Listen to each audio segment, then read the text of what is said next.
Well, hello there. Probably the last one from me this today. We can't let the day go by without mentioning old Tina. Everybody's mentioned her today, everybody in the dog. She's been on every news programme, every current affairs programme, every magazine programme. Sad news, we heard that last night that she'd passed, but that said, she'd got to 83, which isn't too bad. I believe she's had some illness the last few years. I didn't realise quite how bad she was, but I believe she's not been well. I think she's had some tragedy within her life as well, losing a couple of sons a few years ago, so it can't have been great for her.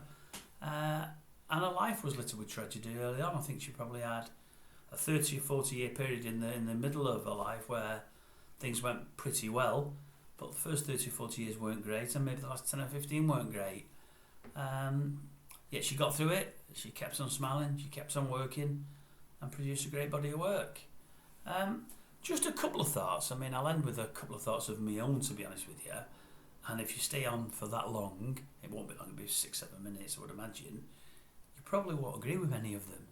But I used to watch Tina Turner perform, and it made me think of only one other person, which we'll get to in a moment. And anyway, we'll get to that in a moment. But yeah, I've heard a few bits and pieces today. I mean, I've not done any research as such. I mean, I know Tina Turner coming back into our consciousness with, was it the Private Dancer LP? Which I think I heard today come out in about 86. It was a killer LP, virtually every track was a killer. She did some great videos with it. A wonderful, wonderful LP. I remember that particularly.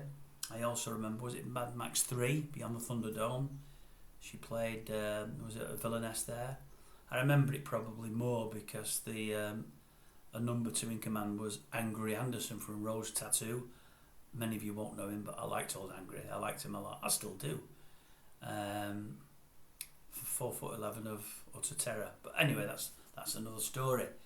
But yeah, she's had a hard life, and I mean, I got many of the facts that I'll reel off to you now. Only today, on of all places, Loose Women. I've worked from home today, and I caught a bit of it earlier, and different presenters put the two penneth in. One of them mentioned that she left Ike as I think about 40 years of age. She left with absolutely nothing, no copyrights, no nothing. So she had no claim on any music, no money in her pocket, had to start from nothing. All she wanted to keep was her name, because obviously her name was it Anne-Marie Bullock or something Bullock, if memory serves. I've not wrote that down. I'm sure she was something Bullock, if I remember rightly. She wanted to keep the Tina Turner name because it was known, obviously, which she did. I say she left him with nothing at all. They say she was championed by 4 well-known people, one being Mick Jagger, one being David Bowie, one being John Lennon, the other one being, I think, Elton John, I think it was. I might be wrong on that, but they mentioned 4 names. I think it was old Elton, the other one, I think it was. All pretty influential musicians at the time, and that helped us tremendously.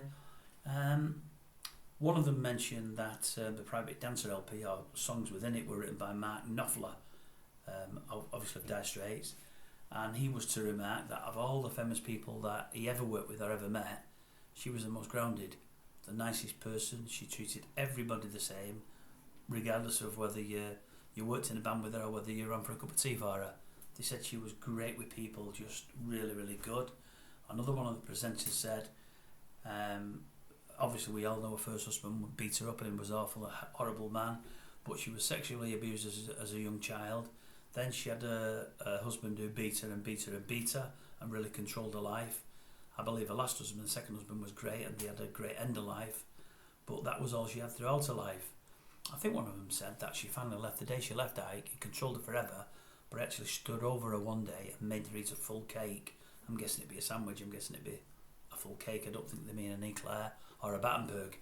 And she actually ate it all with him, stood over her, was made to eat it, and then thought, why am I still with this guy? How can I do what he tells me all the time? And that was the day she walked. Strange. I never knew that, but if that's the case, I never knew that. But yeah, what I would like to say with it, as I say, great performer, great singer, wonderful voice. But when I think of Tina, I think of one thing and one thing only, and she reminds me of somebody else.